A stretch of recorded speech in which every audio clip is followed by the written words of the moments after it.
So hello everyone, welcome to Satish vision academy YouTube channel. So आज हम करने जा रहे हैं Bihar special for BPSC ADO, Bihar CGL, Bihar दरोगा और भी सभी एग्जामों के लिए बहुत ही ज़्यादा महत्वपूर्ण है। क्योंकि बिहार स्पेशल से आपकी एग्जाम में 10 से 12 प्रश्न आने वाले हैं। तो इस बिहार स्पेशल को देखेंगे हम। यहाँ पे देख लीजिए कि किसमें कितना प्रश्न है, यहाँ पे उल्लेख किया गया है। ठीक है। तो आपके बिहार इतिहास से आपके 8 से 10 प्रश्न रहने वाले हैं। और बिहार के जो भूगोल है उसे आपके पास 10 से 12 क्वेश्चन रहने, 6 से 8 क्वेश्चन रहने वाले हैं। ठीक है। बाकी आप लोग देख सकते हैं यहाँ पे पिक पे। वेट।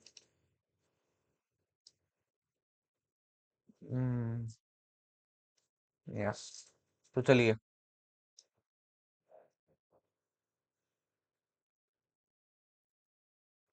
चलिए। तो बिहार के जो राज व्यवस्था है उसे एक प्रश्न रहने वाले हैं। ये सारे क्वेश्चन है। और उसके बाद में हम यहाँ पे थ्योरी के साथ में करने वाले हैं। ठीक है। चलिए। तो सबसे पहले हम बात करेंगे आज। एक मिनट।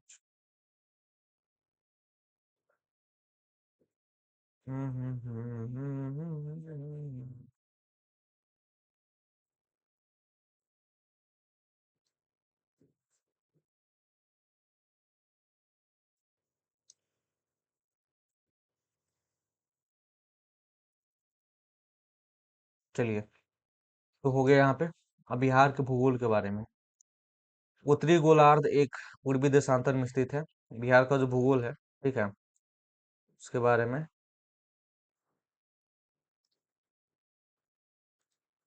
ठीक है। बिहार जो है ना उत्तरी गोलार्ध एवं पूर्वी देशांतर में स्थित है। कहाँ पे स्थित है? उत्तरी गोलार्ध एवं पूर्वी देशांतर पे स्थित है। बिहार के देशांतरीय विस्तार जो है आपका आपका 38 डिग्री 95 मिनट और 50 सेकंड से 88 डिग्री 17 मिनट और 40 सेकंड पूर्व तक है। ठीक है। अक्षांश विस्तार यहाँ आपका ये है।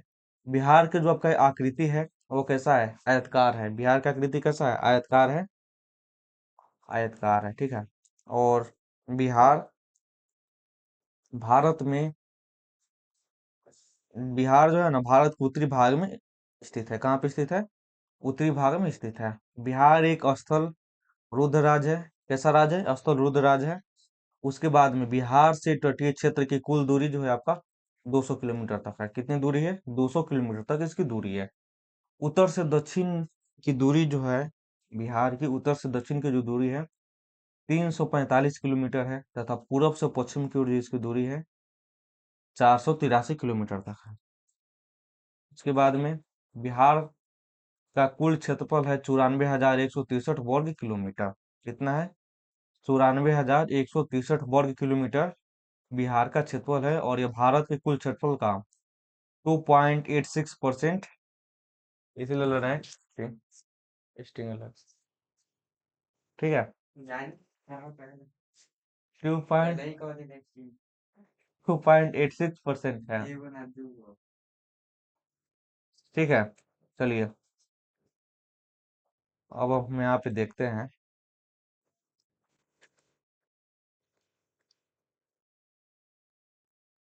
एक मिनट, चल का नहीं रहा।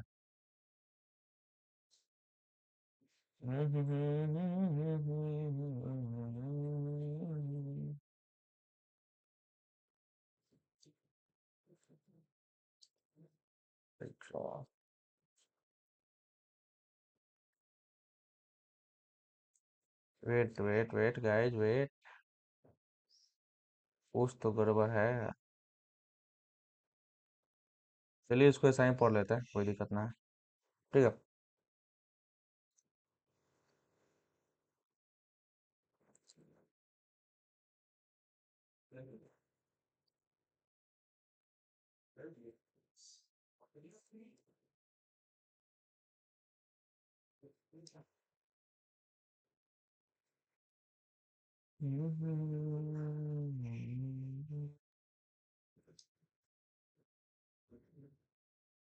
हम्म, उसके बाद में क्या हो जाएगा? यहाँ पे हो जाएगा कि बिहार के कुल जो है ना, बिहार में कुल 22 जिला है। कितना जिला है बिहार में? कुल 22 जिले हैं। और बिहार के पूर्वी जो जिला है वो आपका किशनगंज। बिहार के जो पूर्वी जिला है वो किशनगंज। पश्चिमी जिला है कैमूर। बिहार का पूर्वी जिला है किशनगंज, पश्चिमी जिला है कैमूर। और पश्चिमी चंपारण बिहार के उत्तर दिशा में स्थित है। पश्चिमी चंपारण जो है बिहार के उत्तर दिशा में स्थित है। बिहार के उत्तर दिशा में स्थित है कौन? पश्चिमी चंपारण, ठीक है। पश्चिमी चंपारण में स्थित है। उसके बाद में पश्चिमी चंपारण बिहार के उत्तर दिशा में स्थित है। गया जी दक्षिण दिशा में दक्षिणी जिला है। जो गया जी है आपका बिहार का क्या है? दक्षिणी जिला है, ठीक है।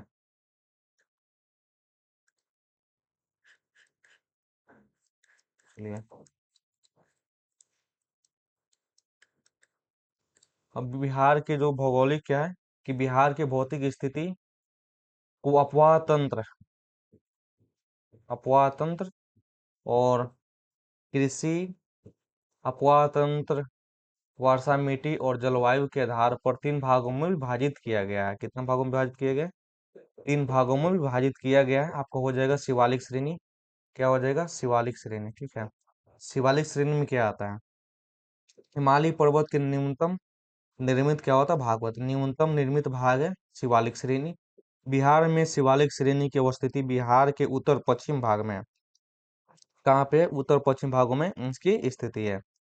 उसके बाद में यह पश्चिमी चंपारण, गोपालगंज, पूर्वी चंपारण जिले में भी फैली हुई है। शिवालिक जो है आपका, ये है आपका पश्चिमी चंपारण, पूर्वी चंपारण निर्मित भाग है शिवालिक श्रेणी। बिहार में शिवालिक श्रेणी की अवस्थिति बिहार के उत्तर पश्चिम भाग में है।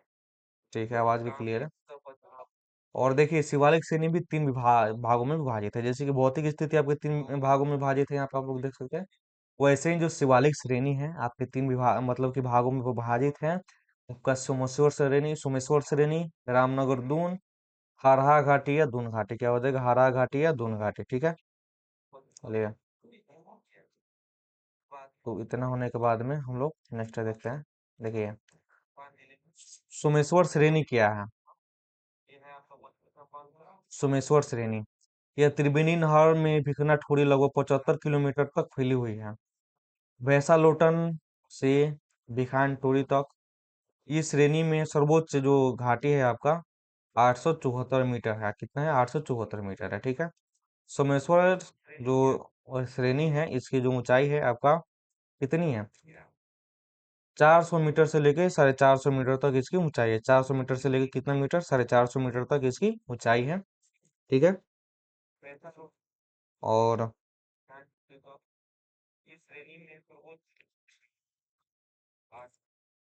इस श्रेणी की अधिकतम ऊंचाई 240 मीटर है। 240 मीटर है। इस श्रेणी के इसे दक्षिणी श्रेणी के नाम से भी जाना जाता है। यह पश्चिमी चंपारण में फैली हुई है। कहाँ पे फैली हुई है? पश्चिमी चंपारण में फैली हुई है। उसके बाद में हारहा घाटी, दून घाटी। यह घाटी जो है ना आपका रामनगर दून एवं समेश्वर श्रेणी में स्थित है। उसके बाद में यह घाटी लगभग 2400 किलोमीटर तक लंबी है। इन्हें हरा नदी के नाम से भी जाना जाता है। हरा नदी, इसका जो कुल क्षेत्रफल है इतना है। इसका जो कुल क्षेत्रफल है आपका 5,586 वर्ग किलोमीटर है। इसके अनेक दर्रे हैं। आपका भिखान ठोरी दर्रा हो जाएगा, सोमेश्वर दर्रा हो जाएगा, ठीक है। सोमेश्वर दर्रा हो जाएगा, आप लोग देख सकते हैं। देखिए यहाँ पे क्या है? पश्चिमी चंपारण है उत्तर में, फिर आप दक्षिणी चंपारण, सॉरी पूर्वी चंपारण, सीतामढ़ी, फिर आपका मधुबनी हो जाएगा। नेपाल से कितना सटा है? 7 डिस्ट्रिक्ट जो है नेपाल से सटा हुआ है। आपका किशनगंज, अररिया, सुपौल, मधुबनी, सीतामढ़ी, उसके बाद में ईस्ट चंपारण, ठीक है। अब देखिए इधर झारखंड से कितना सटा हुआ है? झारखंड से सटा हुआ है देखिए, और रोहतास सटा हुआ है, औरंगाबाद, गया जी, नालंदा, जमुई, ये सब किससे सटा हुआ है? सब झारखंड से सटा हुआ है, ठीक है। ये सब कहाँ सटा हुआ है? झारखंड से सटा हुआ है। उसके बाद में अनेक दर्रे हैं जैसे भिखानठोरी दर्रा, सोमेश्वर दर्रा, ठीक है। चलिए अब हम बात करते हैं यहाँ पे गंगा के मैदान के बारे में। किसके मैदान? गंगा के मैदान। देखिए, गंगा का मैदान ये लगभग कितना है?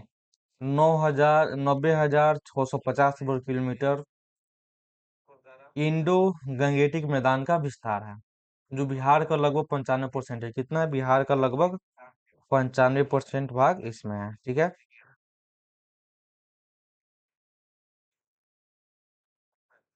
देखिए, अब गंगा के मैदान दो भागों में विभाजित है। सबसे पहले तो हो जाएगा आपका उत्तरी गंगा मैदान, फिर हो जाएगा आपका दक्षिणी गंगा मैदान। उत्तरी गंगा मैदान और दक्षिणी गंगा मैदान। उत्तरी गंगा मैदान में आपका कौन हो जाएगा क्षेत्रफल की दृष्टि से? 56,980 वर्ग किलोमीटर तक इसका फैलाव है। ठीक है। और इसका जो ढाल है 5 से 6 सेंटीमीटर तक है। इसकी ढाल कितना है? 5 से 6 सेंटीमीटर तक इसकी ढाल है। ढाल उत्तर पश्चिम से दक्षिण पूरब की ओर। कहाँ है ढाल? उत्तर पश्चिम से दक्षिण पूरब की ओर उत्तरी गंगा मैदान का ढाल है। ठीक है। उसके बाद में उत्तरी मैदान में ही आपका आ जाएगा घाघरा, गंडक, दोआब, गंडक बागमती दोआब और बागमती कोसी दोआब, कोसी महानंदा दोआब, ये सब उत्तरी गंगा मैदान का क्या है? दोआब है। ठीक है। उसके बाद में कमल मैदान, बागमती मैदान, गंडक मैदान की कुछ नदी, घाघरा नदी।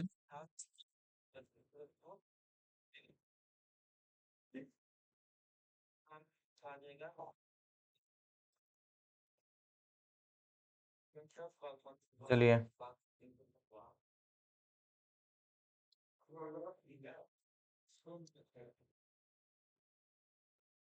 यहीं पे आपको उत्तरी मैदान के नवीन डोल मेंजुलर मिट्टी का निर्माण भी हुआ है। और इसका जो विस्तार है सीतामढ़ी, मधुबनी, सुपौल, अररिया, किशनगंज, मुजफ्फरपुर, दरभंगा, रोहतास, मैदापुर आदि में स्थित है। ठीक है। और दक्षिणी मैदान में देखते हैं। देखिए, दक्षिणी मैदान में आपका क्या है?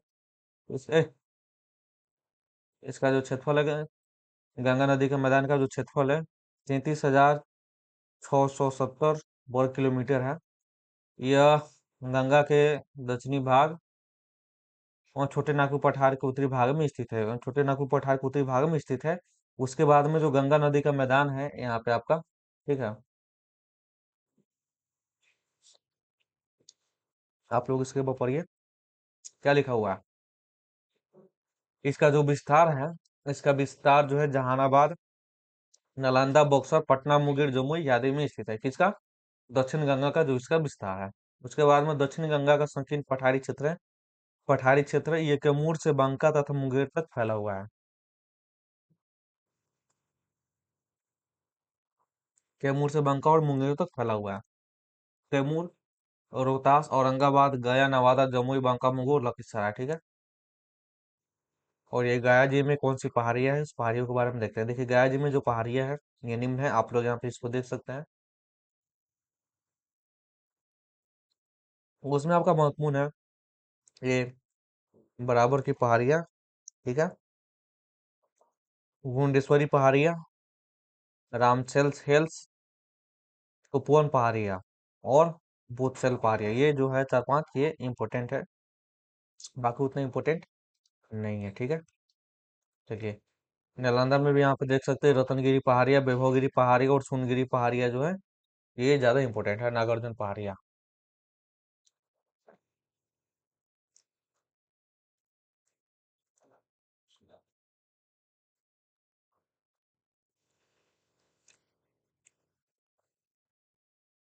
ठीक है।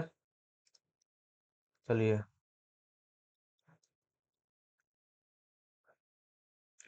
बिहार के वैज्ञानिक शासन के बारे में बात करें तो बिहार में चार प्रकार की शासनाएं पाई जाती है। धारवाड़ चट्टाने, बिंद चट्टाने, तृतीयक चट्टाने और चतुर्थ चट्टाने। ठीक है। धारवाड़ चट्टाने क्या होता है उसके बारे में देखेगा।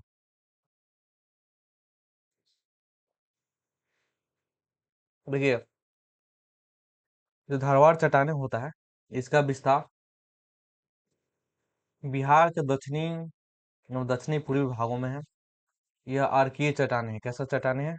यह आर्कीय चट्टाने हैं। आर्कीय चट्टाने हैं जिसका निर्माण कैम्ब्रियन पूर्व युग से हुआ। कहाँ से हुआ? कैम्ब्रियन पूर्व युग से हुआ है। ये बिहार के सबसे प्राचीन चट्टाने हैं। क्या है? ये बिहार के सबसे प्राचीन चट्टाने हैं। कौन सा चट्टान है? धारवाड़ चट्टान है। और इसका जो विस्तार है औरंगाबाद, गया, नवादा, जमुई, बांका, मुंगेर, लखीसराय, शेखपुरा ये आदि ये स्थित है। ठीक है, चलिए। इन क्षेत्रों में चट्टानी खनिज भी उपलब्ध है। क्या इस क्षेत्रों में चट्टानी खनिज भी उपलब्ध है? और बिंद चट्टानी के बारे में हम देखते हैं तो बिंद चट्टानी क्या कर रहा है, देखिए। बिंद चट्टानी है, इसका विस्तार दक्षिण पश्चिम भागों में है। कहाँ पे इसका विस्तार जो है? दक्षिण पश्चिम भागों में है इसका विस्तार जो है।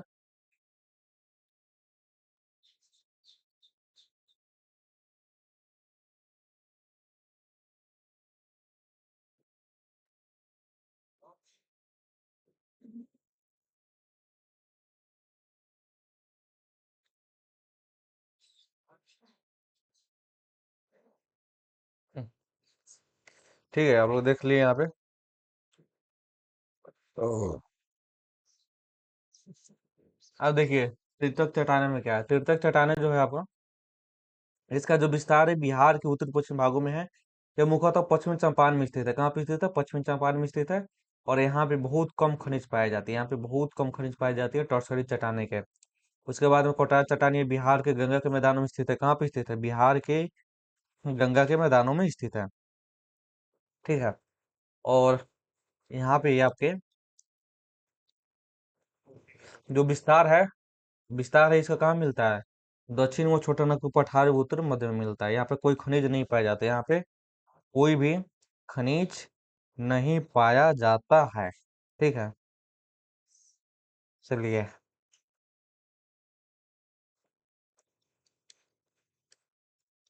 बिहार के मानसून है अक्षांशीय विस्तार, देशांती विस्तार। चार्ज में लगा इसलिए तो।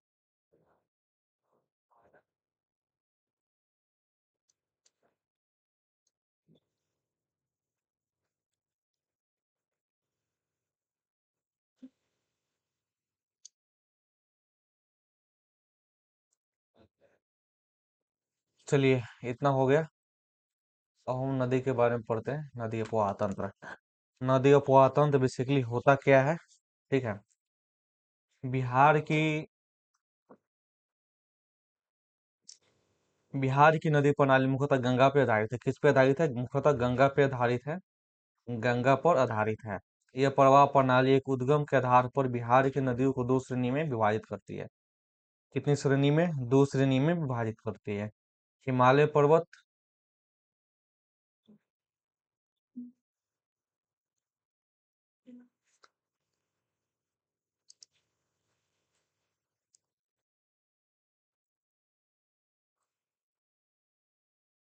चलिए अब गंगा के बारे में बात करते हैं। गंगा क्या है? यह नदी उत्तराखंड के गंगोत्री से निकलती है। गंगा जो नदी है उत्तराखंड के कहाँ से निकलती है? उत्तराखंड के गंगोत्री से निकलती है। ठीक है, गंगोत्री हिमनद से निकलती है। गंगा की कुल लंबाई जो है 2525 किलोमीटर है। परंतु बिहार में इसका कुल प्रवाह जो है 445 किलोमीटर। कितना प्रवाह है? कुल प्रवाह जो है इसका 445 किलोमीटर ही है। और गंगा नदी बिहार में बक्सर में प्रवेश करती है तथा कटिहार से बाहर निकलती है। गंगा नदी जो है बिहार के बक्सर में प्रवेश करती है और कटिहार से कहाँ निकलती है? बाहर निकलती है। गंगा नदी का प्रवाह जो है बिहार के 12 जिलों में। कितने जिलों में? बिहार के 12 जिलों में इसका जो प्रवाह है, बिहार के 12 जिलों में। ठीक है, अब चलिए, ये हो गया। अब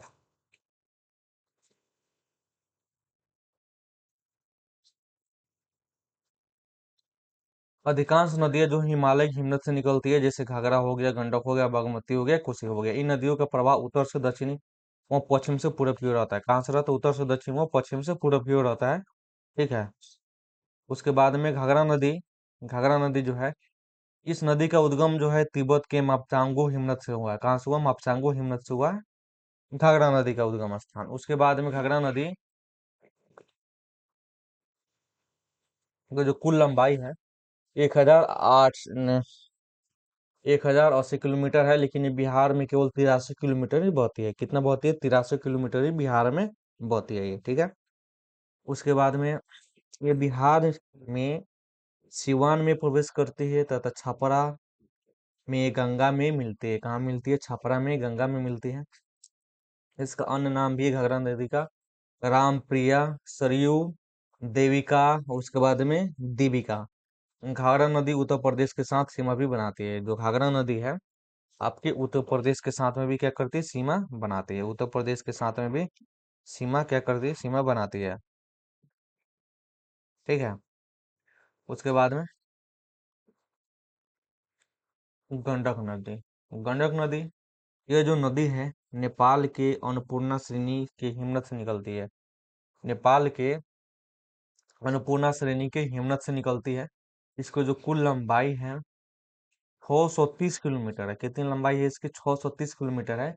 लेकिन ये बिहार में केवल 260 किलोमीटर ही बहती है। बिहार में केवल 260 किलोमीटर ही बहती है। इसके बाद में गंडक नदी बिहार में स्थित पश्चिमी चंपारण में प्रवेश करते हैं। पश्चिमी चंपारण में जो है गंडक नदी प्रवेश करती है। और यह नदी हाजीपुर में गंगा में मिल जाती है। गंगा में मिल जाती है गंडक नदी। यह नदी उत्तर प्रदेश के साथ भी सीमा बनाती है। इसका अन्य नाम है गंडक नदी का सादा नीरा।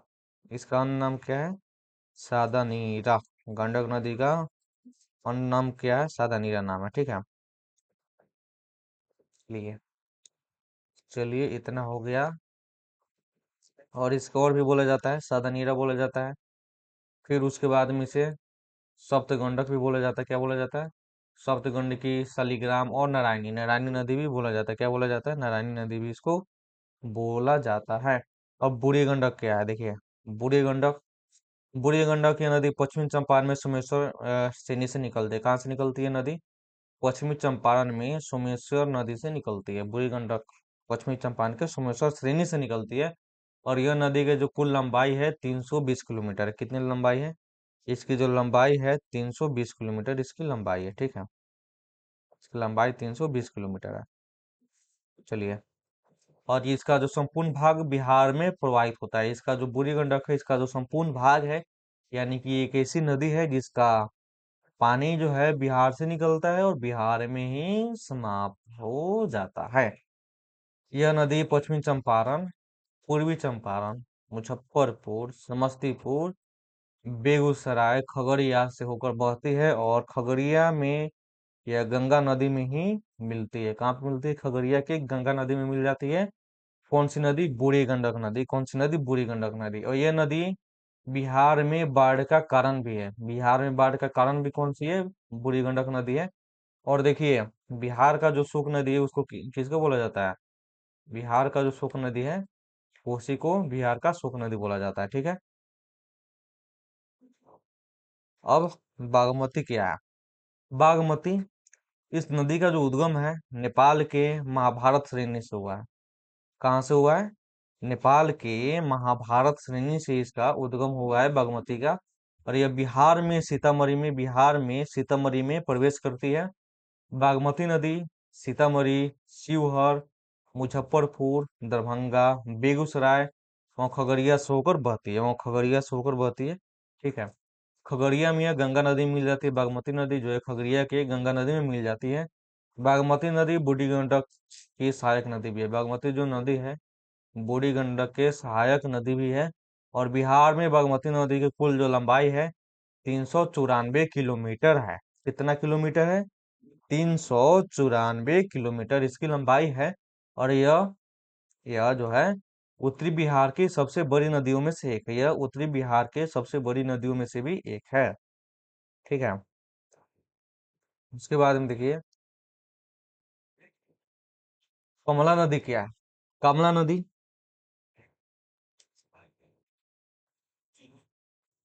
कमला नदी नेपाल के महाभारत श्रेणी से निकलती है। कहाँ से निकलती है, नेपाल के महाभारत श्रेणी से कमला नदी निकलती है। ठीक है। और ये कमला नदी बिहार के मधुबनी जिले में प्रवेश करती है। बिहार के मधुबनी जिले जो है उस जिले में प्रवेश करती है। और बलनान नदी भी कमला नदी में मिलती है। जो बलान नदी है कमला नदी में आके मिल जाती है। और तो इसे कमला बलान नदी भी कहा जाता है। ठीक है, आप इतना समझ गए हैं। और कमला नदी की जो कुल लंबाई है ना 150 किलोमीटर तक है बाबू। कितने किलोमीटर तक है, 150 किलोमीटर तक।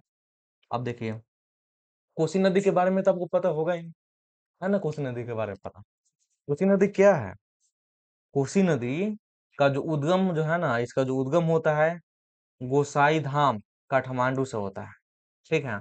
और ये बिहार के सुपौल से प्रवेश करती है। कहाँ से प्रवेश करती है? बिहार के सुपौल से प्रवेश करती है। और कोसी नदी का अन्य नाम सप्तकोसी भी है। कोसी नदी का अन्य नाम क्या है? सप्तकोसी भी है। और कोसी नदी की जो कुल लंबाई है 720 किलोमीटर तक है इसकी लंबाई। लेकिन बिहार में इसका जो कुल लंबाई का जो प्रवाह है, लेकिन बिहार में इसका कुल लंबाई प्रवाह केवल 260 किलोमीटर तक है। आपको बात समझ में आया? चलिए हम बताते हैं। जो कोसी नदी है, जो इसका उद्गम हुआ है काठमांडू के गोसाई धाम से होता है। और ये जो प्रवेश करती है नेपाल से इंडिया में, और खासकर बिहार में, बिहार के सुपौल से प्रवेश करती है। और जो कोसी का अन्य नाम है आपका सप्तकोसी भी है। और जो कोसी नदी की जो टोटल लंबाई है 720 किलोमीटर तक है।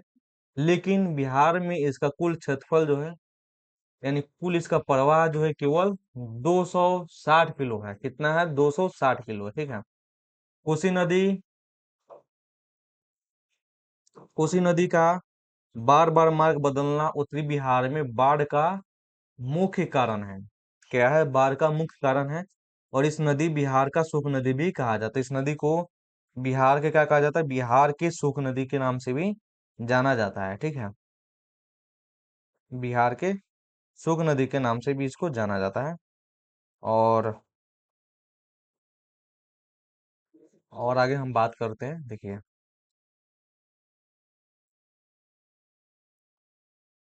कोसी नदी, कोसी नदी ही है, ठीक है।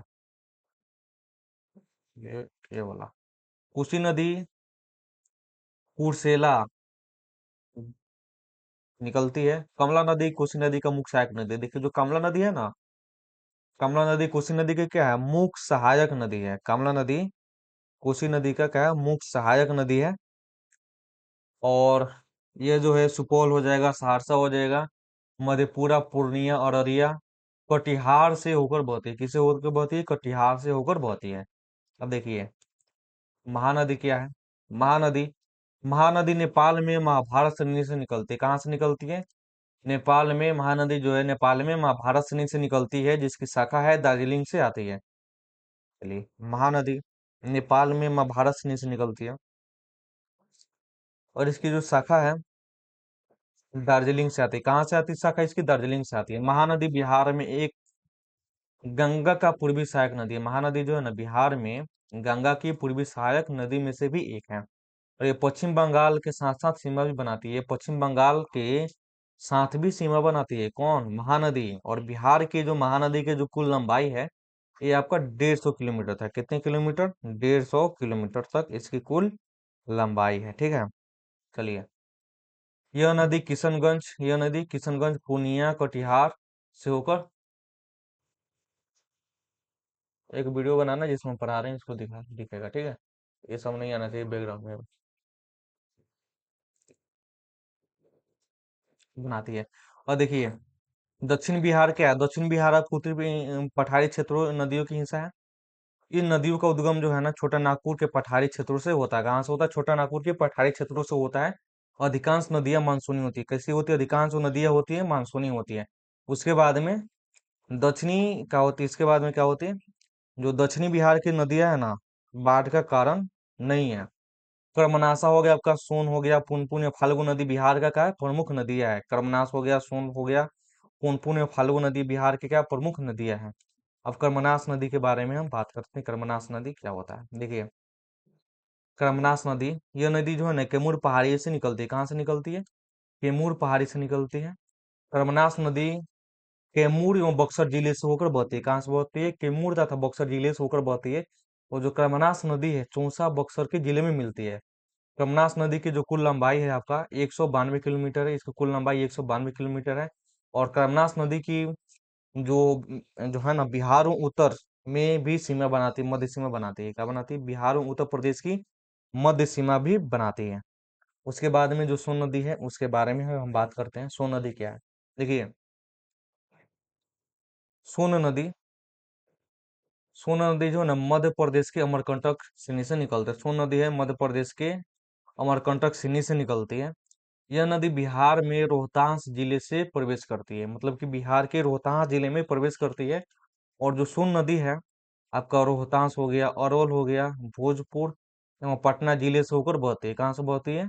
रोहतास, अरवल, भोजपुर एवं पटना जिले से होकर बहती है। जो सोन नदी की जो कुल लंबाई है कितना है? 225 किलोमीटर। कितना है? 225 किलोमीटर है। और दोहरी वन सोन में सोन नदी 1873 से लेके 1874 में सोन नहर का भी निर्माण किया गया था। ठीक है। सोन नहर बिहार की सबसे पुरानी नहर है। ये इंपॉर्टेंट सवाल है कि बिहार का सबसे पुरानी नहर कौन सी हो जाएगी? सोन नहर हो जाएगी। बिहार की सोन नहर जो है सबसे पुरानी है। और जो सोन नदी जो है मनेर पटना में गंगा में मिल जाती है। मनेर पटना गंगा में मिल जाती है। उसके बाद में कोइलवार पुल का दूसरा नाम अब्दुल बारी है। क्या नाम है? अब्दुल बारी है। ठीक है। चलिए नेक्स्ट हम चलते हैं पुनपुन नदी के बारे में। पुनपुन नदी क्या है? देखिए, पुनपुन नदी, यह नदी फाल्गु में छोरहा पहाड़िया से निकलती है। कहाँ से निकलती है? छोरहा पहाड़िया से निकलती है। छोरहा पहाड़िया से निकलती है। उसके बाद में यह नदी औरंगाबाद, अलवर एवं पटना से होकर बहती है। कहाँ से बहती है? औरंगाबाद, अलवर एवं पटना से होकर बहती है। पुनपुन नदी फतुहा, पटना में गंगा में आकर मिल जाती है। जो पुनपुन नदी है ना, फतुहा, पटना में जो है गंगा नदी में आके मिल जाती है। पुनपुन नदी की जो कुल लंबाई है 202 किलोमीटर है। कितने किलोमीटर है? 202 किलोमीटर पुनपुन नदी की लंबाई है। और पुनपुन नदी भी दक्षिण बिहार की एकमात्र मानसूनी नदी है। पुनपुन नदी क्या है? दक्षिण बिहार की एकमात्र मानसूनी नदी है। ठीक है। आप लोग यहाँ पे देख सकते हैं, यहाँ का इसका मानचित्र में दिखाया गया है। ठीक है। चलिए फाल्गु नदी के बारे में हम बात करते हैं। फाल्गु नदी क्या है? देखिए, फाल्गु नदी जो है ना, ये छोटा नागपुर के हजारीबाग से निकलती है। कहाँ से निकलती है? छोटा नागपुर के हजारीबाग से निकलती है। और फाल्गु नदी बिहार में गया जी में प्रवेश करती है। गया जी में प्रवेश करती है फाल्गु नदी। लालीगंज नदी का मुहाना जो नदी है बोधगया में मिलाकर फाल्गु नदी का निर्माण करती है। लीलाजन नदी बोधगया में मुहाना में मिलती है। कहाँ पे मिलती है? मुहाना में मिलती है। फाल्गु नदी गया जी का क्या हो जाएगा? फाल्गु नदी जो है गया जी वो जहानाबाद से होकर बहती है। फाल्गु जो नदी है आपके गया जी और जहानाबाद से होकर ही बहती है। और जहानाबाद में बराबर पहाड़ियों के समीप दो शाखाओं में विभाजित हो जाती है। दो शाखाओं जो है बराबर के पहाड़ियों तक आके उसका विभाजन हो जाता है। और जो फाल्गु नदी की जो लंबाई है, फाल्गु नदी की जो लंबाई है ना, 150 किलोमीटर तक इसकी लंबाई है। ठीक है। अब चलिए बिहार की मिट्टी के बारे में हम बात कर लेते हैं यहाँ पे। ठीक है, बिहार की मिट्टी के बारे में देखिए, बिहार की मिट्टी किसी भी क्षेत्र में मिट्टी का निर्माण व जलवायु, चट्टानों, नदियों, तापमान आदि पर निर्भर करता है। इस पर निर्भर करता है, मतलब कि देखिए, बिहार या कोई भी क्षेत्र हो, मतलब कि जो मिट्टी का जो निर्माण होता है ना, वहाँ की जलवायु, चट्टाने, नदियाँ, तापमान आदि पर इसका निर्भर रहता है। ठीक है। और जो बिहार की जो है ना 90% मीडिया कैसी है? मिट्टियाँ जलोढ़ है। यानी जो इसका सॉइल है एकदम एलुवियल सॉइल है, यानी जलोढ़ मृदा है। और मिट्टी के प्रकृति के अनुसार इसे तीन प्रकार में विभाजित किया गया है। उत्तरी बिहार की मिट्टी, उत्तरी मैदान की मिट्टी, या दक्षिणी बिहार की मिट्टी, या फिर दक्षिणी गंगा के मैदान की मिट्टी। ठीक है। और एक और भाग होता है, कौन सा भाग है? देखिए ऊपर एक है आपका दक्षिणी पठार की मिट्टी। किसकी मिट्टी? दक्षिणी पठार की मिट्टी। उत्तरी बिहार की मिट्टी के बारे में अगर हम बात करते हैं, उत्तरी बिहार की मिट्टी क्या है? देखिए, उत्तरी बिहार की मिट्टी है यहाँ पे, उत्तरी बिहार की मिट्टी का विस्तार हिमालय के दक्षिण से गंगा नदी के उत्तर तक है। कहाँ से? हिमालय नदी के, ये जो है ना नदी, उत्तरी बिहार की मिट्टी का विस्तार हिमालय के दक्षिणी गंगा से उत्तर तक का है। अब तराई मिट्टी इसी के अंदर बताया जाता है। तराई मिट्टी क्या है? बिहार की उत्तरी सीमा क्षेत्र में तराई मिट्टी फैली हुई है। बिहार की उत्तरी सीमा क्षेत्र में जो तराई मिट्टी है इसकी फैली हुई है। और तराई मिट्टी का जो विस्तार है पश्चिमी चंपारण से किशनगंज तक है। कहाँ तक है? पश्चिमी चंपारण से किशनगंज तक किसकी विस्तार है? तराई मिट्टी का विस्तार है। पश्चिमी चंपारण से किशनगंज तक एक सरकरी पट्टी का भी विस्तार है। यह मध्यम गुणवत्ता वाली मिट्टी है। यह जो है मध्यम गुणवत्ता वाली मिट्टी है। कैसी मिट्टी है? मध्यम गुणवत्ता वाली मिट्टी है। उसके बाद में यह मिट्टी का जो रंग है भूरा और हल्का पीला होता है। कैसा होता है रंग? भूरा और हल्का पीला होता है। भूरा और हल्का क्या होता है? भूरा और हल्का पीला रंग होता है। उसके बाद में किशनगंज में इसका जो विस्तार है 50 किलोमीटर से भी अधिक है। किशनगंज में जो इसका विस्तार है 50 किलोमीटर से भी अधिक है। और यह मिट्टी अम्लीय में मृदुल होती है। अम्लीय में क्या होती है? मृदुल होती है। ठीक है, चलिए अब यहाँ पे हो जाएगा पिगमेंट या दलदली मिट्टी। पिगमेंट या कैसी मिट्टी? दलदली मिट्टी। देखिए, बिहार के जो है ना उत्तर पश्चिमी भाग में इसका विस्तार है। उत्तर पश्चिम भाग में इसका विस्तार है। मुख्यतः ये चंपारण से गोपालगंज तक फैली है। कहाँ तक फैली है? चंपारण से गोपालगंज तक ये फैली हुई है। ये गन्ने के लिए सर्वाधिक प्रयुक्त है। गन्ने के लिए सर्वाधिक प्रयुक्त है। और यह मिट्टी का है जो औसत मध्य उर्वरता है कितना है? कितना है मिनट में बता।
चलिए चलिए चलिए, अब है बालसुमरी मिट्टी या दोमट मिट्टी। ठीक है, यह जो है चंपारण, सारण, गोपालगंज एवं सिवान जिले में फैली हुई है। चंपारण, सारण, गोपालगंज एवं सिवान जिले में फैली हुई है बालसुंदरी मिट्टी या दोमट मिट्टी।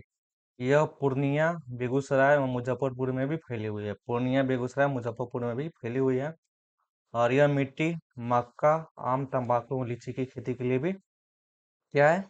लीची की खेती के लिए भी ये मिट्टी क्या है? प्रयुक्त है।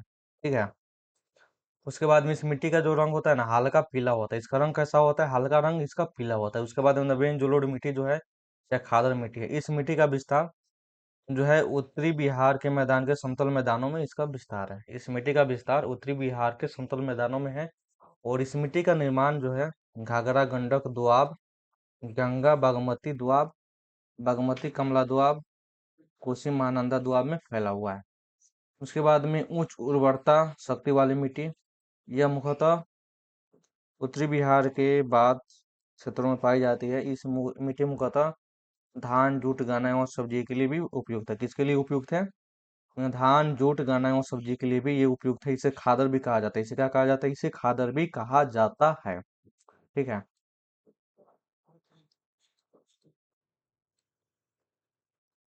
अब है यहाँ पे आपका दक्षिण बिहार की मिट्टी। तो दक्षिण बिहार की मिट्टी कैसी होती है उसके बारे में हम बात करते हैं।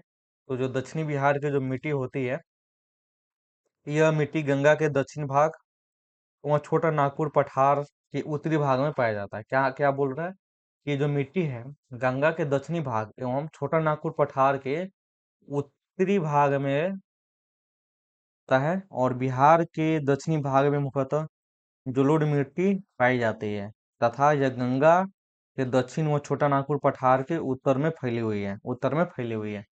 इसी के अंतर्गत आ जाता है आपका टाल मिट्टी। टाल मिट्टी क्या है? देखिए, ये गंगा नदी के बक्सर से मुंगेर तक पाई जाती है। गंगा नदी के बक्सर से मुंगेर तक पाई जाती है। और बक्सर से मुंगेर तक 5 से 7 किलोमीटर इसका जो पाठ है ना संकरी पाठ है, पट्टी है। और इसके गुणवत्ता जो है औसत गुणवत्ता वाली मिट्टी है। यह मिट्टी मुख्यतः दलहनी फसलें जैसे मूंग हो गया, आपका मसूर हो गया, उड़ीद हो गया, या उसके लिए भी उपयुक्त है। उसके बाद में पुरानी जलोढ़ मिट्टी क्या है? देखिए, पुरानी जलोढ़ मिट्टी यह मिट्टी मुख्यतः दक्षिणी बिहार के मैदानों में पाई जाती है। कहाँ पाई जाती है? दक्षिणी बिहार के मैदानों में पाई जाती है। और इस मिट्टी भी नदियों द्वारा निर्मित है। यह मिट्टी नदियों द्वारा क्या है? निर्मित है। मिट्टी जो है आपका नदियों के द्वारा निर्मित है।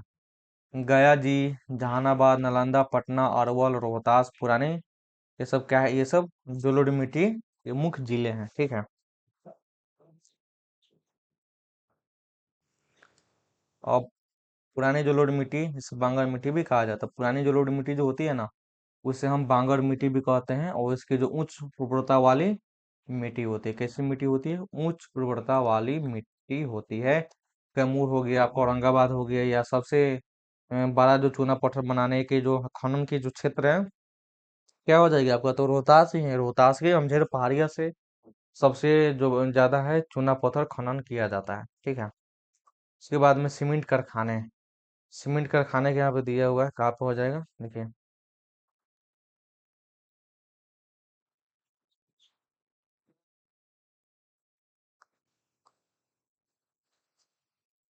द- दालमिया नगर सीमेंट कारखाना कहाँ पे है? रोहतास में है। दालमिया नगर जो सीमेंट कारखाना है कहाँ पे है आपका? रोहतास। कहाँ है? रोहतास में है। उसके बाद में जो कल्याणपुर सीमेंट जो है सीमेंट, वो कहाँ पे? ये भी रोहतास में है। और श्री सीमेंट कहाँ पे है? औरंगाबाद। कहाँ पे श्री सीमेंट? औरंगाबाद में श्री सीमेंट है। ठीक है। चलिए। पाइराइट रासायनिक उद्योगों में प्रयुक्त होता है। कौन सा? पाइराइट होता है। पाइराइट में से सल्फर बनाया जाता है। पाइराइट से क्या बनाया जाता है? पाइराइट से सल्फर बनाया जाता है। इसका जो है ना, इस भारत का 95% पाइराइट केवल बिहार के रोहतास जिले से प्राप्त होता है। आई कैन यू इमेजिन कि भारत के 95%, कितना? 95% जो भाग है, केवल बिहार के रोहतास से हमको पाइराइट प्राप्त होता है, पाइराइट प्राप्त होता है।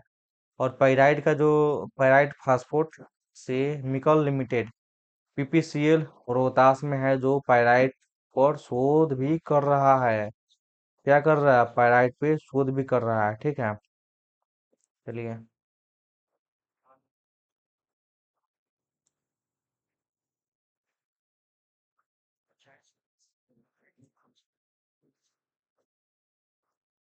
देखिए, पाइराइट जो है ना, पाइराइट उद्योगों में प्रयुक्त होता है। उसके बाद में पाइराइट से सल्फर बनाया जाता है। पाइराइट से क्या बनाया जाता है? सल्फर बनाया जाता है। उसके बाद में भारत का 95% पाइराइट केवल बिहार के रोहतास जिले से प्राप्त होता है। ये पढ़ लिए। अब डेलमाइट के बारे में हम प्राप्त करते हैं, ऐसी बात करते हैं। डेलमाइट क्या होता है? डेलमाइट बिंदु चट्टाने। कौन सी चट्टाने? बिंदु चट्टाने कैमूर और रोहतास में पाया जाने वाला पत्थरों का प्रकार है। क्या है? पत्थरों का एक प्रकार। ठीक है। उसके बाद में बक्साइट भंडारण खनन नहीं होता है। एल्युमिनियम का भी अयस्क होता है। रोहतास और मुंगेर में पाया जाता है। कहाँ पाया जाता है? रोहतास और मुंगेर में पाया जाता है। उसके बाद में लो अयस्क का हो जाएगा, लो अयस्क। लो अयस्क हो जाएगा आपका धारवाड़ चट्टान में पाया जाता है। दक्षिणी पठारी क्षेत्र में पाया जाता है। क्या पाया जाता है? लो अयस्क। दक्षिणी धारवाड़ चट्टाने में लो अयस्क पाया जाता है। उसके बाद में गया जी हो जाएगा आपका नवादा, जहानाबाद, मुंगेर आदि। उसके बाद हेमेटाइट बड़ी मात्रा में पाई जाती है। हेमेटाइट जो है ना, यहाँ पे बड़ी मात्रा में हेमेटाइट पाई जाती है दोस्तों। अभ्रक,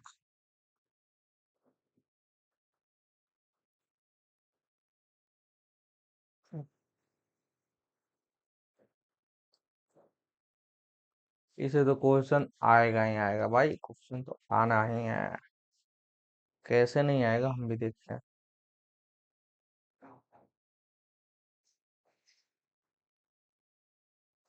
अरवक क्या वजह? अबरक इलेक्ट्रॉनिक उपकरणों में प्रयुक्त होता है। अबरक जो होता है ना, इलेक्ट्रॉनिक उपकरणों में प्रयुक्त होता है।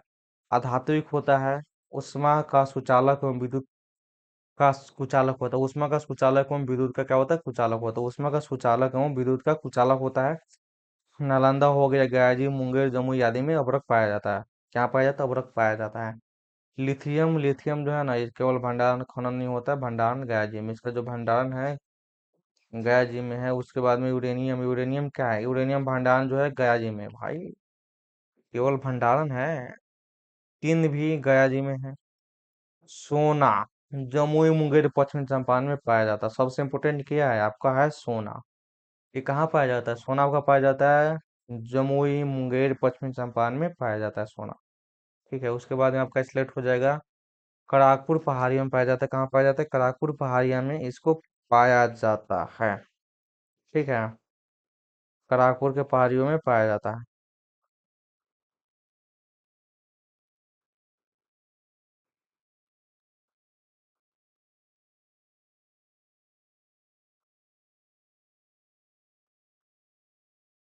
चलिए, पेट्रोलियम ये रिफाइनरी जो है ना पश्चिमी चंपारण के बरौनी के बेगूसराय में स्थित है। पश्चिमी चंपारण बरौनी बेगूसराय में स्थित है क्या? पेट्रोलियम। ठीक है, चलिए, अब है आपका सिलिका। भागलपुर में पाया जाता है, कांच बनाने के लिए प्रयुक्त किया जाता है। भागलपुर में पाया जाता है और किसके लिए प्रयुक्त होता है? कांच बनाने के लिए प्रयुक्त होता है। फिर आ गया आपका ग्रेनाइट। क्रशर कारखाने में प्रयुक्त होता है। कहाँ पे प्रयुक्त होता है? क्रशर कारखाने में प्रयुक्त होता है। रसोई में प्रयुक्त चट्टान का एक प्रकार है। इसके बाद दक्षिण बिहार में पाया जाता है। कहाँ पाया जाता है? दक्षिण बिहार में पाया जाता है, जहानाबाद, गया, नवादा, जमुई, बंका आदि। कोटराइज का होता है, कोटराइज। बिहार के दक्षिण पठारों में पाया जाता है कोटराइज। बिहार के दक्षिणी पठारों में कोटराइज पाया जाता है। बिहार के दक्षिणी पठारी में कोटराइज पाया जाता है। गया जी, नवादा, औरंगाबाद पाए जाने वाली एक प्रकार की क्या है? ठीक है, उसके बाद में देखिए बिहार के गर्म जल के झरने। बिहार के गर्म जल के झरने आपका हो जाएगा राजगीर में। राजगीर में क्या हो जाएगा? गोमुख कुंड, गोमुख कुंड, ब्रह्म कुंड, सूरज कुंड। कहाँ पे? राजगीर में। राजगीर में गोमुख कुंड, ब्रह्म कुंड और सूरज कुंड। सूर्य कुंड, सूर्य कुंड, सूर्य कुंड। ठीक है, उसके बाद में देखिए सूर्य कुंड, फिर उसके बाद में ब्रह्म कुंड। ब्रह्म कुंड, ब्रह्म कुंड ये कहाँ पे? ये सब है राजगीर में। ठीक है, अब देखिए उसके बाद में है आपका गोमुख कुंड। गोमुख, गोमुख कुंड ये कहाँ पे? ये भी आपका बिहार के गया जी में स्थित है। बिहार के गया जी में स्थित है। और गया जी में क्या है? अग्निकुंड है, अग्निकुंड है, अग्नि कुंड। अग्निकुंड कहाँ पे है? अग्निकुंड है आपका गया जी में है। ठीक है, उसके बाद में देखिए मुंगेर है। मुंगेर में है आपका रामकुंड। कौन सा कुंड? रामकुंड, रामकुंड, सीताकुंड। मुंगेर में ही है रामकुंड, सीताकुंड। फिर उसके बाद में लक्ष्मण कुंड, लक्ष्मण कुंड ये कहाँ पे है? ये आपका है मुंगेर में है, बिहार के मुंगेर में है। ठीक है, फिर उसके बाद में ऋषि कुंड, ऋषि कुंड। फिर उसके बाद में भीम कुंड। कौन सा कुंड? भीम कुंड। फिर उसके बाद में श्रृंगार कुंड। कौन सा कुंड? श्रृंगार कुंड। ठीक है, उसके बाद में भरारी कुंड, भरारी, भरारी कुंड। ये सब कहाँ पे? सब मुंगेर में है। ठीक है, अब चलिए सिंचाई वाले बात करते हैं, सिंचाई के बारे में। बिहार की कृषि प्रधान राज्य है। बिहार क्या है? बिहार एक कृषि प्रधान राज्य है भाई, सभी को पता होना चाहिए कि बिहार एक कृषि प्रधान राज्य है। और यह 74% जनसंख्या कभी भी कृषि पर निर्भर, अभी भी कृषि पर निर्भर रहती है। यहाँ की कृषि मुख्यतः मानसून पर आधारित है। किस पर आधारित है? यहाँ का जो कृषि है आपका एकदम प्योरली मानसून पर आधारित है। इसके बाद में इसमें देखते हैं सिंचाई का जो इसका जो स्रोत है, सिंचाई का स्रोत में आ जाएगा इसका नहरें, तालाबे, ट्यूबवेल, कुएं द्वारा इसकी सिंचाई की जाती है। किसकी? बिहार की सिंचाई की जाती है। बिहार के कृषि में, बिहार की सिंचाइयों में इसका प्रयोग किया जाता है, नहरों के, तालाबों के, ट्यूबवेलों के, कुओं के। ठीक है, उसके बाद में सर्वाधिक सिंचाई आपका ट्यूबवेल, जिसकी कुल सिंचाई परसेंट कितना है बिहार में? 63.9% है। उसके बाद में कुल नहर सिंचाई आपका 30.7% है। बिहार की कुल सिंचित जो क्षेत्र है आपका है 54.93 लाख हेक्टेयर। सर्वाधिक संचित क्षेत्र हो जाएगा रोहतास 3.4 लाख हेक्टेयर। और सर्वाधिक न्यूनतम क्षेत्र सीवर हो जाएगा 0.26 लाख हेक्टेयर। अब है नदी घाटी परियोजना। नदी घाटी परियोजना क्या है? नदी घाटी परियोजना है जहाँ पे गंडक नदी परियोजना है। भारत सरकार की सहायता से बिहार एवं उत्तर प्रदेश में संयुक्त समझौते के आधार पर नेपाल भी लाभान्वित होता है। और गंडक परियोजना में बिहार के भैंसा लोटन में 837.8 मीटर लंबा बैराज का निर्माण किया गया। किसका निर्माण किया गया? बैराज का निर्माण किया गया है। इस परियोजना के अंतर्गत नहरें का भी निर्माण किया गया। किसका निर्माण किया गया? नहरें का भी निर्माण किया गया है।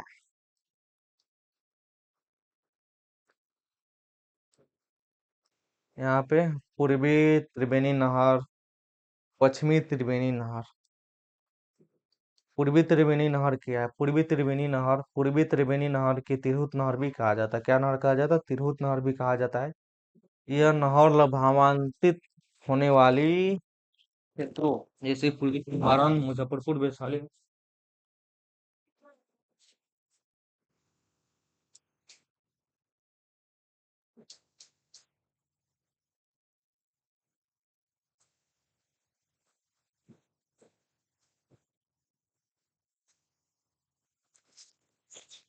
सो ये सब आपके क्या हो जाएंगे? क्षेत्र हो जाएंगे। ठीक है। जिससे हमें लाभ प्राप्त होता है। क्या प्राप्त होता है? लाभ प्राप्त होता है। और पश्चिमी त्रिवेणी नहर में देखा जाएगा ना तो कुल लंबाई जो है इसका 200 किलोमीटर तक। कितनी लंबाई है इसकी? कुल लंबाई है इसका 200 किलोमीटर तक है, तथा इसमें 49 किलोमीटर नेपाल में, 112 किलोमीटर उत्तर प्रदेश में और 69 किलोमीटर बिहार में पश्चिमी त्रिवेणी से हमको फायदा होता है। और कोसी परियोजना जो है ना, सन 1954 में भारत सरकार और नेपाल सरकार के आपसी सहमति से ही हुआ था। आपसी सहमति से ही इसका हुआ था। और उसके बाद में 1965 में पूरी तरह से इस परियोजना के अंतर्गत तीन नहरें का भी निर्माण किया गया था। ठीक है। इसमें तीन नहरें कौन कौन सी थी देखिए। उन सबसे पहले तो कोसी परियोजना 1954 में भारत, इंडिया एंड नेपाल सरकार के मध्य से इसको शुरुआत किया गया था, जिसके तहत तीन नहरें, कितनी नहरें? तीन नहरें शुरू की गई थी। ठीक है। और तीन नहरें कौन कौन सी है देखिए। जो तीन नहरें हैं आपका हो जाएगा, कौन सा नहर? तीन नहर में हो जाएगा आपका कोसी नहर जो आपका पूर्णिया और अररिया में है आदि। उसके बाद पश्चिम कोसी नहर दरभंगा, मधुबनी, समस्तीपुर, सुपौल। और राजपुर नहर मेघपुरा, मधेपुरा, सहरसा और सुपौल। यहाँ पे इसकी जो है मतलब कि यूज होता है। ठीक है। चलिए,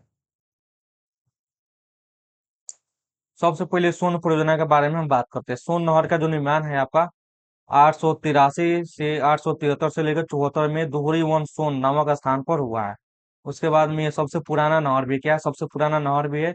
और पूर्वी सोन नहर जो है औरंगाबाद, अरवल, गयाजी आदि में होता है। उसके बाद में पश्चिम सोन नहर कहाँ पर हो जाएगा? आपका रोहतास हो जाएगा, कैमूर हो जाएगा, बक्सर हो जाएगा, भोजपुर। यहाँ पे सोन की जो परियोजना है उसका विस्तार हुआ है। उसके बाद में बिहार के मुख्य जलप्रपात कौन सा हो जाएगा? कोकलत जलप्रपात का हो जाएगा। कोकलत जलप्रपात यह नवादा जिले के शहर के दक्षिणी पूर्वी के कोलकाता पहाड़ियों पर स्थित है। कोकलत जलप्रपात लोहा नदी के भाग है। यह जलप्रपात की जो कुल लंबाई है ना 47 मीटर। कितनी लंबाई है? 47 मीटर जो है इसकी लंबाई है। ठीक है दोस्तों, समझ पा रहे हैं आप लोग कि नहीं समझ पा रहे हैं? सुपर चैट कोई नहीं किया भाई बीपीएससी एग्जाम के लिए। लक्ष्य तो होना चाहिए ना यार।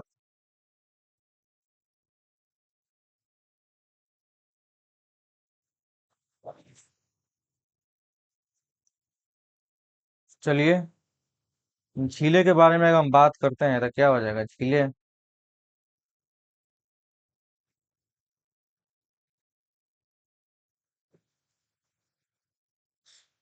झीलें उत्तरी बिहार में मुख्यतः नदियों के मार्ग परिवर्तन के कारण अनेक झीलें का निर्माण हुआ है, जिसमें हो जाएगा आपका कौन सा झील?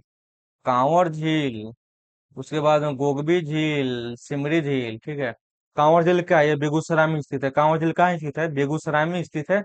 और इस झील का जो विस्तार है लगभग 16 किलोमीटर तक इसका विस्तार हुआ है। इसका विस्तार जो है 16 किलोमीटर तक इसका विस्तार हुआ है। और नवंबर से दिसंबर तक ये प्रवासी पक्षी भी आते हैं, प्रवासी पक्षी भी कांवर झील में आते हैं। और यह प्राणी शास्त्रीय द्वारा शोध करने के लिए एक पक्षी वलयन केंद्र स्थापित किया गया है। यहाँ पर पक्षी वलयन केंद्र भी स्थापित किया गया है। उसके बाद में यह जुलाई 2020 में भारत के 39वें जो रामसर स्थल के रूप में भी कांवर झील को शामिल किया गया था, जो बिहार का पहला रामसर झील है। अब देखिए, सबसे पहले पूछ लेगा कि बिहार का पहला रामसर स्थल कौन सा हो जाएगा? कांवर झील हो जाएगा। और कांवर झील कहाँ स्थित है? आपका बिहार के बेगूसराय में स्थित है। कहाँ पे स्थित है? बिहार के बेगूसराय में स्थित है। बिहार के बेगूसराय में स्थित है, ठीक है।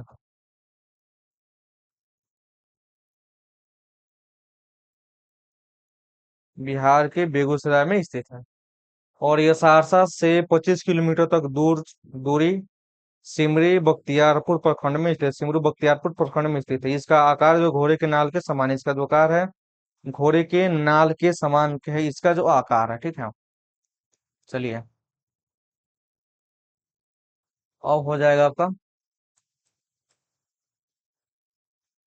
गोगवी झील। तक यार बता ही दिए यार, सिमरी झील, उसके बाद में सहरसा झील हो ही गया। अब आपका जो देखिए खड़गपुर झील मुंगेर में है। कहाँ पे खड़गपुर झील है? मुंगेर। उसके बाद में आपका हो जाएगा अजय झील। कहाँ पे हो जाएगा? अजय झील हो जाएगा आपका कैमूर। कैमूर क्या हो जाएगा? अजय झील हो जाएगा, ठीक है। अजय झील क्या हो जाएगा? कैमूर में हो जाएगा अजय झील, ठीक है। और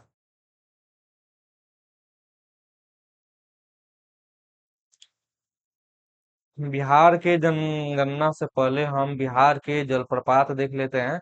बिहार के जलप्रपात क्या है कहता है? क्या कहता है? बस यही कहेगा यार, और क्या कहेगा? देखिए, कोकोला जलप्रपात जो है ना, वह नवादा जिले के जो कोकोला जो जलप्रपात है नवादा जिले में शहर के निर्माण में दक्षिण पूर्व के कोकोलत की पहाड़िया पर स्थित है। कोकोलत की पहाड़िया पर स्थित है। कोकोला जलप्रपात लोहार नदी का विभाग है। क्या है? लोहार नदी का भी एक भाग है। यह जलप्रपात की जो कुल ऊंचाई है 47 मीटर। कितनी ऊंचाई है? 47 मीटर है। उसके बाद में आपका हो जाएगा सुखलधारी जलप्रपात। सुखलधारी जलप्रपात क्या हो जाएगा? उत्तर प्रदेश और बिहार की सीमा पर स्थित है। उत्तर प्रदेश और बिहार के सीमा पर स्थित कौन सा हो जाएगा? सुखलधारी जलप्रपात। और आपका जब कनौर नदी लगभग 100 फीट की ऊंचाई से गिरती है तो यह जलप्रपात बनती है। क्या बनती है? जलप्रपात। यहाँ पे जलप्रपात बनती है, ठीक है। Everything is clear and not clear? Everything is clear? Okay.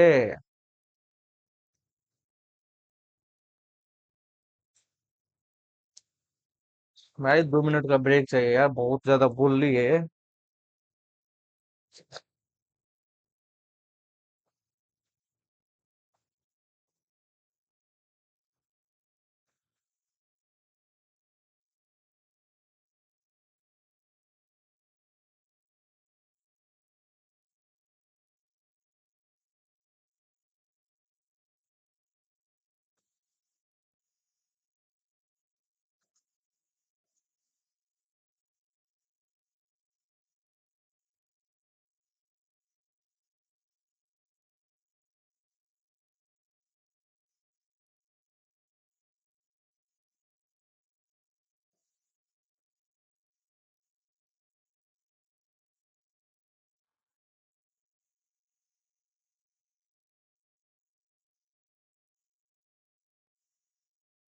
सुखलधारी जलप्रपात। सुखलधारी जलप्रपात है।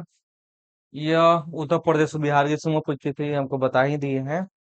और चलिए, नेक्स्ट जो है आपका धुआंकुंड जलप्रपात। धुआंकुंड जो जलप्रपात है आपका, यह जलप्रपात सासाराम के तरांची के काव नदी पर कौन नदी पर स्थित है? सासाराम के तराची के काव नदी पर स्थित है। कहाँ पे स्थित है? सराची के काकाराम के तो नदी पर। उसके बाद में देखिए तुतला भवानी, ये भी कहाँ पे, सासाराम। तुतला भवानी भी कहाँ पे, सासाराम में। तुतला भवानी कहाँ पे, सासाराम में स्थित है। उसके बाद में तलहर कुंड, कैमूर, कशिश जलप्रपात सासाराम में स्थित है। महत्वपूर्ण जलाशय है, बिहार के सबसे जलाशय राजगीर में स्थित। बिहार में सबसे बड़ा जलाशय कहाँ पे, राजगीर में स्थित है। बर्मकुंड जलाशय कहाँ पे हो जाएगा, राजगीर। सबसे गर्म पानी का जल है। सूर्य कुंड राजगीर। गोमुख कुंड जो हो जाएगा आपका, राजगीर हो जाएगा। उसके बाद में जो लक्ष्मण कुंड हो जाएगा, मुंगेर हो जाएगा। सीता कुंड मुंगेर हो जाएगा। भरारे कुंड भी मुंगेर हो जाएगा। ऋषि कुंड भी मुंगेर हो जाएगा। स्निगी ऋषि कुंड भी मुंगेर हो जाएगा। ये आपका कुंड है, ठीक है। चलिए, बिहार के 2011 के जनगणना के अनुसार, इसे तो मतलब ऐसा लगता है कि जरूर क्वेश्चन बनेगा ही बनेगा। तो देखिए, जो बिहार का जनगणना है 2021 के अनुसार, उसके अनुसार जनगणना 2021 के अंतिम आंकड़ों के अनुसार बिहार की जो कुल जनसंख्या थी, कितना थी आप लोग बताइए। 1,40,99,452। ठीक है। जो भारत की कुल जनसंख्या के 8.6%, भाई मानने वाला बात है ना। भारत एक ऐसे ही आपका दुनिया में नंबर वन पॉपुलेशन की दृष्टि से, in the view of population, India is the number one country all over the world. And in India, Bihar is only one, Bihar is occupy 8.6% population. That is credible. If what you think, population is good things or bad things, always there are two perspective. Good things always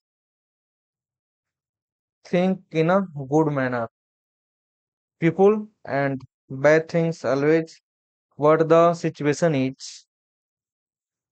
If you have very dense population and you have no money, no water, uh, no soil to live, so what you do? If you have no food, everything is gone, everything is shortage, then this is the population is a curse, यानी कि यह एक अभिश्राप है, pen है। ठीक है। चलिए, तो जो इसकी पूरी जो जनसंख्या है, पूरी जो जनसंख्या है, पुरुषों की जनसंख्या है 54,27,817 है। और जो शहरी जनसंख्या है आपका 4,98,021, सॉरी 49,08,21,295। ग्रामीण जनसंख्या 9,23,000, सॉरी 92,34,164, यानी 88% जनसंख्या। उसके बाद में देख लीजिए यहाँ पे प्रथम स्थान जो है ना, बिहार का भारत में तीसरा स्थान है। जनसंख्या की दृष्टि से बिहार में भारत का जो तीसरा स्थान है। पहले का स्थान पर आपका उत्तर प्रदेश, दूसरा स्थान पे जो है आपका, वो है आपका महाराष्ट्र। का है, महाराष्ट्र है। ठीक है। और जबकि क्षेत्रफल की दृष्टि से यह 13वें स्थान पे, कितने स्थान पे, क्षेत्रफल की दृष्टि से 13वें स्थान पे है। बिहार की जनगणना के महत्वपूर्ण तथ्य कुछ इस प्रकार है। देखिए, जिलों की जो संख्या है ना, बिहार में जिलों की जो संख्या है आपका 38 जिले हैं। बिहार में कितने जिले, बिहार में 38 जिले हैं। और जो दस की वृद्धि है आपका 25.4% है। कितने परसेंट है, 25.4% है। और जनसंख्या घनत्व की अगर दृष्टि से देखा जाए तो 1106 है, 18वें स्थान पे है। जबकि दिल्ली भी नंबर वन पे है, उसमें कितना है, इसका 10 गुना आप कर दीजिएगा, इसका 10 गुना कर दीजिएगा, तो यहाँ पे दिल्ली का जो जनसंख्या है, दिल्ली का जनसंख्या आपका निकल जाएगा। ठीक है। और लिंग अनुपात देखा जाए तो 918 है, जो 25वें स्थान पे है। भाई 25वें स्थान पे है ना, देख रहे हो। और बाल बाल लिंग अनुपात में 935, बाल लिंग अनुपात में 935 है। साक्षरता दर इसका हो जाएगा 61.8%, अंतिम स्थान पे है। और फर्स्ट स्थान पे कौन सा है, फर्स्ट स्थान पे है केरला। केरला जो है फर्स्ट स्थान पे है आपका। ठीक है। और पुरुष की जो जनसंख्या है 61.2% है। महिला की जो है 51.5% है। अनुसूचित जनजाति की जो जनसंख्या है, भाई जनसंख्या यहाँ पे आप लोग देख सकते हैं कितना है, आप लोग पढ़ सकते हैं, देख सकते हैं। चलिए, सर्वाधिक जनसंख्या वाले 5 जिले हैं। सर्वाधिक जनसंख्या वाले कितने जिले? 5 जिले हैं। आपका हो जाएगा पटना, पूर्वी चंपारण, मुजफ्फरपुर, मधुबनी और गया। ये 5 जो जिला है, इसमें जो जनसंख्या है, आपका जनसंख्या है सर्वाधिक है, ठीक है। कौन सा हो जाएगा? पटना, फिर पूर्वी चंपारण, फिर मुजफ्फरपुर, फिर मधुबनी, फिर गया, ठीक है।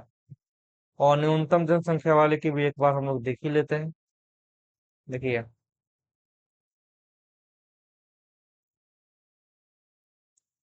न्यूनतम जनसंख्या में आपका कौन सा हो जाएगा? न्यूनतम जनसंख्या हो जाएगा शेखपुरा। सबसे कम कहाँ पे? शेखपुरा है। फिर आपका क्या है? शिवहर है। फिर आपका अरवल है। फिर आपका है लखीसराय है। फिर आपका जहानाबाद है, ठीक है। सर्वाधिक जनसंख्या वृद्धि वाले दर 5 जिले हैं आपका। एक मधेपुरा भी हो जाएगा, किशनगंज, अररिया, खगड़िया, पूर्वी चंपारण। आप लोग यहाँ पे देखिए, 2 मिनट का ब्रेक है इसमें, ठीक है। कितना मिनट का? 2 मिनट का। उससे पहले हम जनसंख्या को कंप्लीट कर देते हैं, ठीक है। चलिए, यहाँ पे आपका क्या है? न्यूनतम जनसंख्या वृद्धि वाले जो है ना, 5 जिले हैं। आपका हो जाएगा गोपालगंज, उसके बाद में हो जाएगा दरभंगा, फिर हो जाएगा आपका मुंगेर, फिर हो जाएगा रोहतास, फिर हो जाएगा आपका शेखपुरा। शेखपुरा हो जाएगा, ठीक है। उसके बाद जनगणना 2011 के अनुसार बिहार के जो 10 की वृद्धि थी, 25.24% थी। और जो राष्ट्रीय वृद्धि थी, 17.7% से लेके 7.7% से अधिक थी, ठीक है। उसके बाद में देखिए आप लोग, आपका जनसंख्या घनत्व के बारे में अगर हम बात कर लेते हैं, तो सर्वाधिक जनसंख्या घनत्व वाले 5 जिले कौन कौन से हो जाएंगे? आपके हो जाएंगे शिवहर, फिर हो जाएगा पटना, उसके बाद में हो जाएगा दरभंगा, फिर हो जाएगा आपका वैशाली, फिर हो जाएगा आपका बेगूसराय। क्या हो जाएगा? बेगूसराय हो जाएगा, ठीक है। और जितने लोग भी अगर लाइव देख रहे हैं यार, एक बार उनको लाइक कर दो भाई। क्या कर रहे हो यार तुम लोग?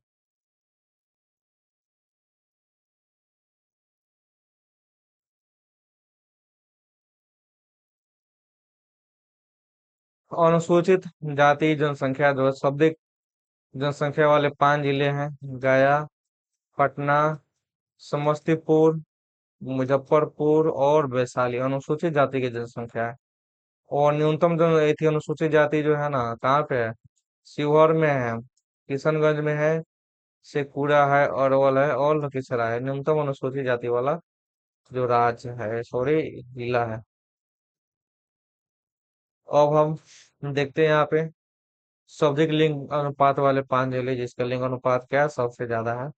आपका हो जाएगा यहाँ पे गोपालगंज, सिवान, सारण, किशनगंज और नवादा। गोपालगंज में कितना है? 1021, 988 सिवान में है, सारण में है 954, किशनगंज में 950, नवादा में 939। नवादा में कितने हैं? 939 है, ठीक है।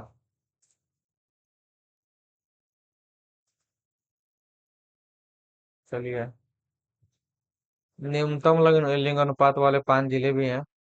मुंगेर हो जाएगा आपका, भागलपुर हो जाएगा 880, खगड़िया हो जाएगा, शिवहर हो जाएगा, बेगूसराय, वैशाली 895। ये सब आपको न्यूनतम जनसंख्या वाले जगह हो जाएगा।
चलिए आप लोग देख लिए। अब हम यहाँ से कंटिन्यू करते हैं। अभी बहुत सारा बचा हुआ है भाई। वन्य जीव अभयारण्य देखते हैं यार। वाल्मीकि वन्य जीव अभयारण्य कहाँ पे है? पश्चिमी चंपारण में है। जहाँ पे काला भालू, भारतीय तेंदुआ, भैंस नदी पे यार एकमात्र वन्य जीव अभयारण्य है, ठीक है। नहीं तो ऐसा करते हैं कि अब नेक्स्ट वीडियो जो है उसमें इसको हम कंप्लीट कर लेते हैं, ठीक है। क्योंकि ये हमको लगता है कि ये बहुत ज्यादा हो जाएगा, फिर आप लोग इतना कर नहीं पाइएगा। ठीक है।